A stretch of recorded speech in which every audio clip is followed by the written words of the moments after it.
ડેડિયાપાડાના ધારાસભ્ય ચૈતર વસાવા એમના પત્ની અને સાથે સાથે બીજા 9 આરોપીઓને ક્યાંક ને ક્યાંક જેલનું તેડું આવ્યું છે અને ચૈતર વસાવા અને એમના પત્ની હવે પાછા જેલમાં જશે।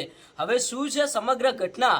2023ની અંદર ચૈતર વસાવાએ જે ગુનો કર્યો એનો ચુકાદો ક્યાંક ને ક્યાંક અત્યારે હાલ 2026માં મળ્યો અને ભાઈ કોર્ટ દ્વારા એવા સમાચાર આપવામાં આવ્યા છે કે ચૈતર વસાવા એમના પત્ની સાથે સાથે બીજા 9 આરોપીઓને ક્યાંક ને ક્યાંક જેલના હવાલે કરવામાં આવશે।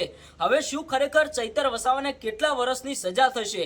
અને જો ભાઈ વધારે વર્ષ સુધી ચૈતર વસાવાને જેલમાં જવાનું થશે, કદાચ 2 વર્ષથી પણ વધારે સમયની સજા થઈ ગઈ, ચૈતર વસાવા તેમનું ધારાસભ્ય પદ પણ ગુમાવી શકે છે। આમ તો ભાઈ તમે જોયું કે થોડા ટાઈમ પહેલા હમણાં ચૈતર વસાવા 3 મહિના સુધી જેલમાં રહીને આવ્યા અને અત્યારે હાલ ભાઈ 2023ની અંદર જે ઘટના બની હતી, એક ફોરેસ્ટ અધિકારી ઉપર જે ફાયરિંગ કરવામાં આવ્યું એવા કંઈક ગુનાની અંદર ચૈતર વસાવા ઉપર ફરિયાદ નોંધાયેલી હતી। સાથે સાથે એમના પત્ની બીજા 9 લોકો સામે આ ફરિયાદ નોંધાયેલી હતી અને અત્યારે હાલ ક્યાંક ને ક્યાંક એક મોટા ધડાકા સાથે મોટા સમાચાર મળ્યા કે હવે ચૈતર વસાવાને પાછું જેલમાં જવું પડશે અને ક્યાંક ને ક્યાંક ચૈતર વસાવાને જેલનું તેડું આવી ગયું છે।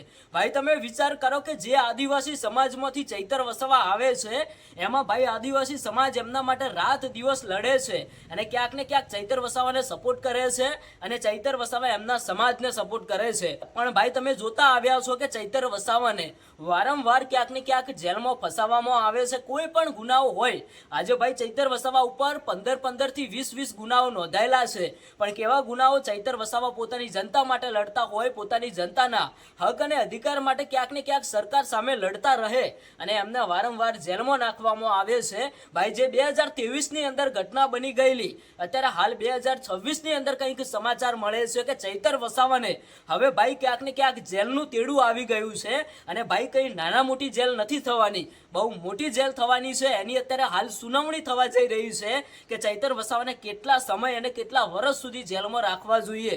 હવે ભાઈ અત્યારે હાલ તો હું તમને એક જ વાત કહીશ કે ચૈતર વસાવા પોતાના સમાજ માટે અને ક્યાંક ને ક્યાંક જે આમ આદમી પાર્ટીમાંથી ધારાસભ્ય પદેથી આવે છે એમાં ભાઈ ક્યાંક ને ક્યાંક સમાજ માટે, ગુજરાતના દરેક લોકો માટે સારું કામ કરી રહ્યા છે। તો ભગવાનને એક જ પ્રાર્થના કરજો કે એમને જેલ ન થાય અને ક્યાંક ને ક્યાંક ચૈતર વસાવા જે પણ અત્યારે હાલ લડત લડી રહ્યા છે, જે પણ જનતાને ન્યાય અપાવી રહ્યા છે એમાં આગળ વધે અને ક્યાંક ને ક્યાંક જનતાના કોઈ પણ જે કામો છે એમાં એમને મદદ કરી શકે। પણ ભાઈ અત્યારે હાલ એક મોટા સમાચાર, ચોંકાવનારા સમાચાર મળ્યા છે કે આખરે ક્યાંક ને ક્યાંક ચૈતર વસાવા એમના પત્ની અને સાથે સાથે બીજા 9 આરોપીઓને ક્યાંક ને ક્યાંક મોટી જેલ પણ થઈ શકે છે।